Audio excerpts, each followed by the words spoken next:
Welcome to the Brain Alpha. Today, we're diving into a comprehensive breakdown of why so many people fail to escape jobs they hate to live their ideal lives. We all know the dream, right? Quitting the daily corporate grind, earning enough to actually afford a luxurious lifestyle, having the total freedom to travel overseas, and honestly, just doing what you actually love to do.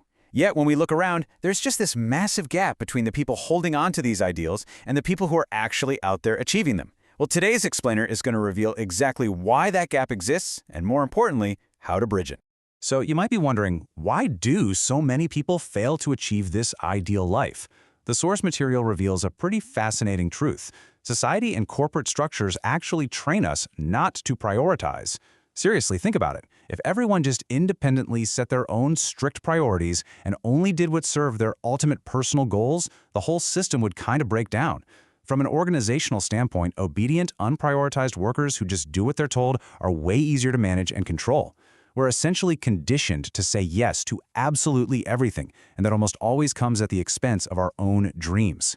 And this battle between two very distinct mindsets brilliantly illustrates the core problem. On one side, you have the dreamer. They spend their weekends complaining at the bar, treating their days off as this big reward for enduring a miserable week and slowly but surely letting their ambitions fade as they get older. But on the other side is the achiever. They treat their work like a game. They execute with this ruthless focus, earning massive wealth and gratitude along the way. That massive gap between having a dream and actually executing it, it really comes down entirely to brutal prioritization. Okay, let's get into Section 1, the power of saying no, focusing on Alex Hormozi's strategy. To truly understand how to escape the trap of the dreamer, we're going to impartially analyze the core philosophy of Alex Hormozi. This is an entrepreneur who literally built a $1.5 billion net worth by his early 30s, starting from absolute zero. Hormozi highlights a very famous philosophy from billionaire investor Warren Buffett. True success is determined far more by what you refuse to do than what you actually do. It's a complete paradigm shift. You have to go from asking, "What should I do?" to asking, "What must I say no to?" Moving right along to Section 2, 3 habits you must quit, and the concept of temporary isolation.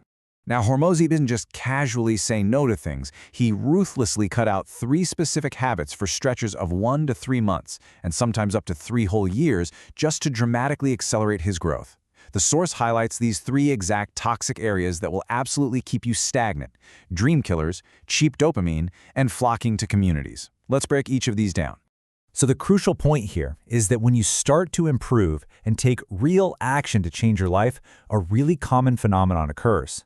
The people closest to you, your friends, family, partners, will subtly try to pull you back down. These are what we call dream killers. And what's super tricky is that this usually doesn't come from a place of malice. They genuinely think they're protecting you. But in reality, they're often reacting out of their own insecurities because your growth highlights their stagnation.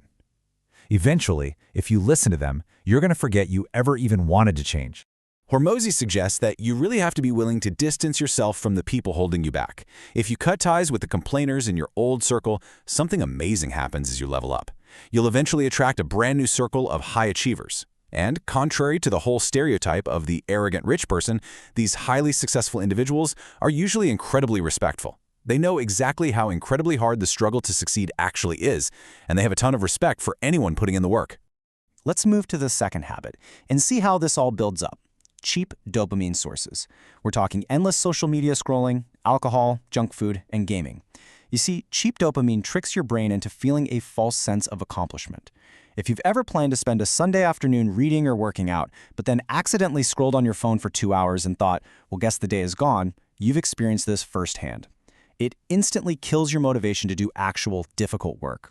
And our analysis points out that these habits are scientifically proven to be deeply toxic. Severe dopamine abuse from things like pornography or endless scrolling actually alters the physical shape and function of your brain. It makes sustained effort feel practically impossible.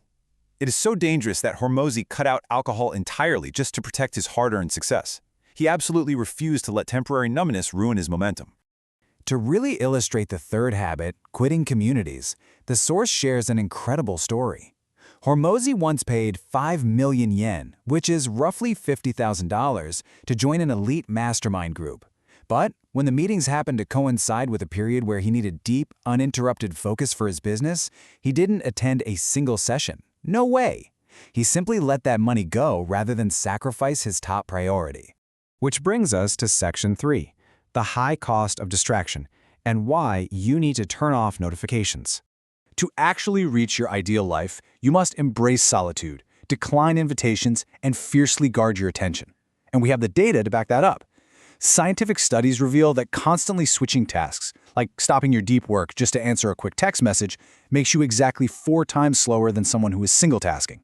A 10-minute phone call isn't just 10 minutes lost. It's the time spent anticipating it, the call itself, and then the time it takes your brain to completely refocus.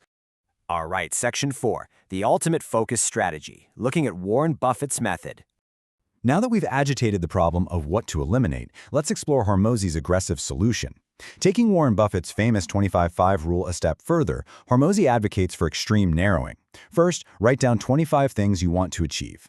Then, circle your top 5 and completely discard the rest. Finally, you narrow those 5 to just a single solitary objective and ignore literally everything else until it's done.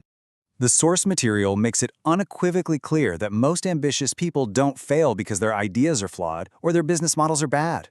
Honestly, if you're driven enough to try, your ideas are probably good enough. People fail simply because they lack the discipline to stick to one single thing without getting totally distracted by some shiny new opportunity. Even a titan like Hormozi admits to falling into this trap early on. His biggest regret was trying to run a supplement company at the exact same time he was building his gym licensing business. He realized in hindsight how much faster and larger his empire would have grown if he hadn't diluted his efforts and had just maintained single-minded focus on the gyms. So, to summarize this powerful breakdown, if you want to escape mediocrity, you really need to stop doing too much. You have to evaluate the friends and habits holding you back, cut out the cheap dopamine, embrace temporary isolation to build your foundation, and fully commit to single-minded execution on your one primary goal. So, what will you say no to today?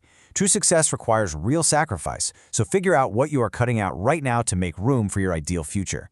Thank you for watching. If you enjoyed this, please subscribe to the channel, give us a thumbs up, and help us build the hype. See you in the next video. Bye-bye.